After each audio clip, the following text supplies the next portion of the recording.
નમસ્કાર. ચાલો આજે એક એવી દુનિયામાં જઈએ જ્યાં દરેક નિર્ણય જીવન અને મૃત્યુ વચ્ચેનો ફરક પાડી શકે છે. આપણે વાત કરી રહ્યા છીએ ફાયર સર્વિસની, એટલે કે અગ્નિશમન સેવાની, અને ખાસ કરીને એના નેતૃત્વ અને વહીવટના એ સિદ્ધાંતોની જે આખી સિસ્ટમનો પાયો છે. જુઓ, આ કોઈ સામાન્ય નોકરી નથી, અને એટલે જ અહીંનું નેતૃત્વ પણ સામાન્ય ના હોઈ શકે. તો ચાલો આ હાઈ પ્રેશર વાતાવરણમાં સફળતા માટે કયા મૂળભૂત સિદ્ધાંતો કામ કરે છે એને બરાબર સમજીએ. તો શરૂઆત જ એક મોટા સવાલથી કરીએ. જરા વિચારો, ચારે બાજુ આગની જ્વાળાઓ છે, ધુમાડાના ગોટે ગોટા છે, અફરાતફરીનો માહોલ છે. આવી પરિસ્થિતિમાં સાચું નેતૃત્વ ખરેખર કેવું દેખાય? શું એ ખાલી હુકમ ચલાવવાની વાત છે કે પછી એનાથી કંઈક ઘણું વધારે છે? આ એક જ સવાલ આપણી આજની આખી ચર્ચાનો પાયો છે. આ સવાલનો જવાબ શોધવા માટે આપણે સ્ટેપ બાય સ્ટેપ આગળ વધીશું. જુઓ, સૌથી પહેલાં તો આપણે એ સમજીશું કે આવી ગંભીર પરિસ્થિતિમાં નેતૃત્વનો અસલી મતલબ શું થાય છે. એ પછી આપણે નેતૃત્વના 4 અલગ અલગ રૂપ કે ચહેરા વિશે જાણીશું. ત્યારબાદ એક સારા લીડરમાં કયા ગુણ હોવા જોઈએ એની વાત કરીશું, અને એ સિસ્ટમને પણ સમજીશું જે લીડરને સપોર્ટ કરે છે. અને છેલ્લે આપણે એ મુદ્દા પર આવીશું કે ફાયર સર્વિસમાં નેતૃત્વ જ બધું કેમ છે. ચાલો ત્યારે શરૂ કરીએ આપણા પહેલા મુદ્દાથી. એક એવી જગ્યા જ્યાં સેકન્ડ પણ કિંમતી હોય ત્યાં નેતૃત્વને કઈ રીતે વ્યાખ્યાયિત કરી શકાય? ચાલો સમજીએ. તો નેતૃત્વ એટલે શું? એ કોઈ પદ કે ખુરશી નથી. સાદા શબ્દોમાં કહીએ તો એ પોતાની આવડત અને જ્ઞાનથી ટીમને એવી રીતે પ્રભાવિત કરવાની કળા છે કે જેથી બધા સાથે મળીને એક લક્ષ્ય સુધી પહોંચી શકે. પછી ભલે એ લક્ષ્ય કોઈનો જીવ બચાવવાનો હોય કે મોટી દુર્ઘટના રોકવાનો. પણ વાત અહીં પૂરી નથી થતી. આનો બીજો ભાગ પણ એટલો જ મહત્વનો છે: દરેક પરિસ્થિતિનો સામનો કરવાની ક્ષમતા. કેમ કે ફિલ્ડ પર પરિસ્થિતિઓ બદલાશે, મુશ્કેલીઓ આવશે, પણ સાચો લીડર એ બધા માટે હંમેશા તૈયાર હોય છે. હવે આ ભાગ ખરેખર બહુ રસપ્રદ છે. જુઓ, એક જ પ્રકારની લીડરશિપ બધી જગ્યાએ કામ નથી આવતી. એક સારો લીડર ગિરગિટ જેવો હોય છે, જે પરિસ્થિતિ પ્રમાણે પોતાનો રંગ એટલે કે પોતાની શૈલી બદલી શકે છે. ચાલો આપણે નેતૃત્વના આવા 4 અલગ અલગ ચહેરાઓને જાણીએ. પહેલી શૈલી છે ઓટોક્રેટિક, એટલે કે નિરંકુશ.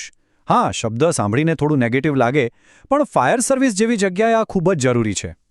આ શૈલીમાં લીડર ટીમ સાથે કોઈ ચર્ચા નથી કરતો. એ પોતાના અનુભવ અને પરિસ્થિતિના આકલન પરથી તરત જ સીધો અને સ્પષ્ટ હુકમ આપે છે, અને આશા રાખવામાં આવે છે કે ટીમ એનું તરત જ પાલન કરે. અહીં કેમ અને શું કામ જેવા સવાલો માટે કોઈ જગ્યા જ નથી. આ ક્યારે જરૂરી બને? ચાલો એક ઉદાહરણ લઈએ. માની લો કે એક બિલ્ડિંગમાં ભયંકર આગ લાગી છે અને એ ગમે ત્યારે તૂટી પડે એવી હાલતમાં છે. એવા સમયે ફાયર ઓફિસર શું ટીમ સાથે મીટિંગ કરશે કે હવે શું કરવું?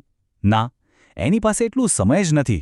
એ તરત જ બૂમ પાડશે, તરત જ બિલ્ડિંગમાંથી બહાર નીકળો. આ એક ઓટોક્રેટિક હુકમ છે, પણ એ જ સમયે બધાનો જીવ બચાવવા માટેનો એકમાત્ર રસ્તો છે.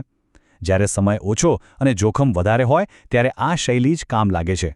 હવે આવીએ એનાથી બિલકુલ ઊંધી શૈલી પર: ડેમોક્રેટિક, એટલે કે લોકશાહી.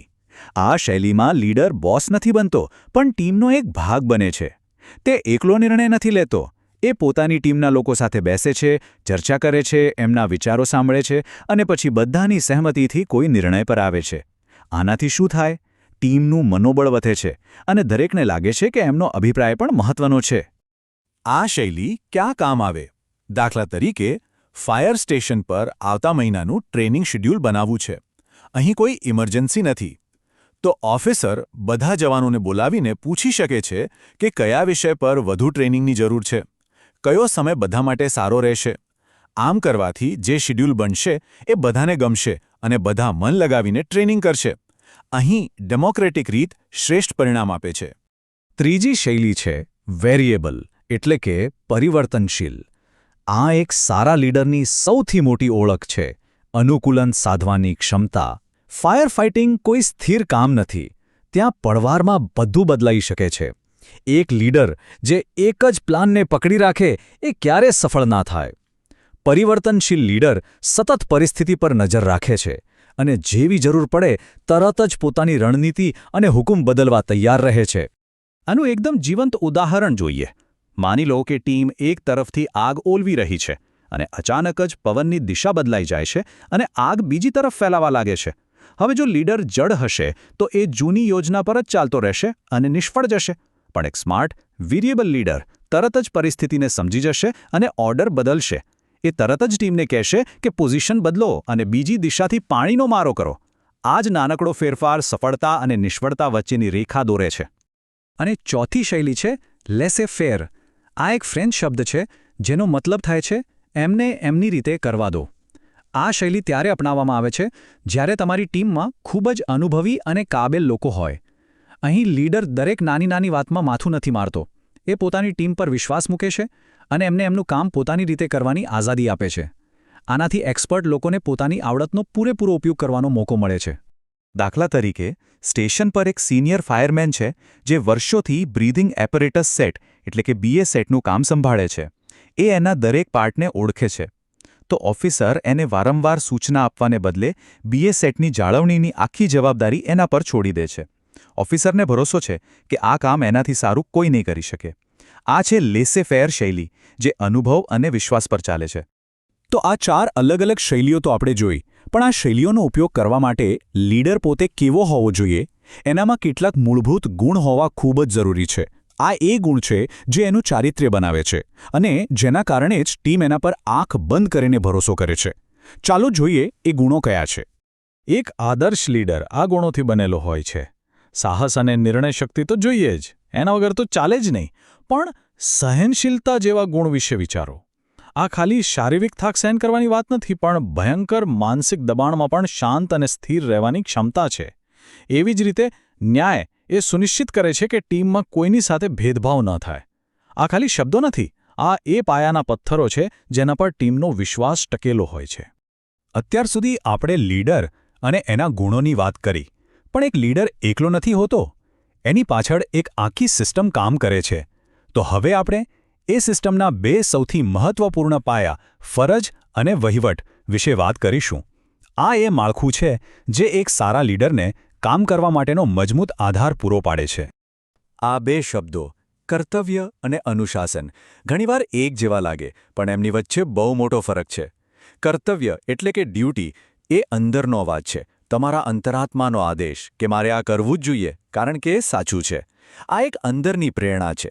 જ્યારે અનુશાસન એટલે કે ડિસિપ્લિન એ બહારનો નિયમ છે, તમારા સિનિયર ઓફિસરે જે હુકમ આપ્યો એનું પાલન કરવું.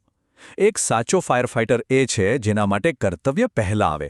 જ્યારે કોઈ વ્યક્તિ પોતાની ફરજ સમજે છે ત્યારે એના માટે અનુશાસનમાં રહેવું એકદમ સહેલું બની જાય છે. કોઈ પણ સારો વહીવટ આ 5 સિદ્ધાંતો પર ચાલે છે. અને જુઓ, આ 5 સિદ્ધાંતો એક સાંકળ જેવા છે. જેમ કે દૂરદર્શિતા એટલે કે ભવિષ્યનું વિચારવું. જો તમે ભવિષ્યનું પ્લાનિંગ કરશો તો જ તમે સંસાધનોનો બગાડ અટકાવી શકશો, જે છે મિતવ્યયિતા. એવી જ રીતે જો પ્લાન અને પ્રોસેસ સરળ હશે તો બધા વિભાગો વચ્ચે સહયોગ વધશે. અને આ બધું ભેગું મળીને એ સુનિશ્ચિત કરે છે કે ટીમ અને સાધનો હંમેશા તૈયાર રહે. આ 5 સિદ્ધાંતો એ એન્જિન છે જે આખી ફાયર સર્વિસને ચલાવે છે. આપણે નેતૃત્વની વ્યાખ્યા, એની શૈલીઓ, લીડરના ગુણો અને એને સપોર્ટ કરતી સિસ્ટમ વિશે વાત કરી. હવે આપણે આ ચર્ચાના સૌથી મહત્વના અને અંતિમ પડાવ પર છીએ. સવાલ એ છે કે આ બધું આટલું બધું જરૂરી કેમ છે? ફાયર સર્વિસમાં એવું કેમ કહેવાય છે કે નેતૃત્વ જ બધું છે? કારણ કે અહીંયા પરિણામનો અર્થ સીધો જીવન અને મૃત્યુ થાય છે. આ એક વાક્ય આખી ચર્ચાનો સાર છે. આ એક કડવું પણ એકદમ સાચું સત્ય છે. ફાયર સર્વિસમાં નબળું નેતૃત્વ ખાલી એક નાની ભૂલ નથી, એક જીવલેણ ભૂલ સાબિત થઈ શકે છે. જો લીડર સાચા સમયે સાચો નિર્ણય ના લઈ શકે, જો એ પોતાની ટીમને પ્રોત્સાહિત ના કરી શકે, તો પરિણામ શું આવશે? કામ અધૂરું રહી જશે, આગ કાબુ બહાર જતી રહેશે અને સૌથી ખરાબ, લોકોના જીવ જશે, એમની મિલકત રાખ થઈ જશે. આનાથી ગંભીર પરિણામ બીજું શું હોઈ શકે? અને એટલે જ અંતમાં આખી વાતનો સાર એક જ શબ્દમાં આવે છે: ભરોસો. સાચું નેતૃત્વ એ ખાલી હુકમ આપવાની સત્તા નથી, એક ભરોસો છે. એ ભરોસો જે ટીમ એના લીડર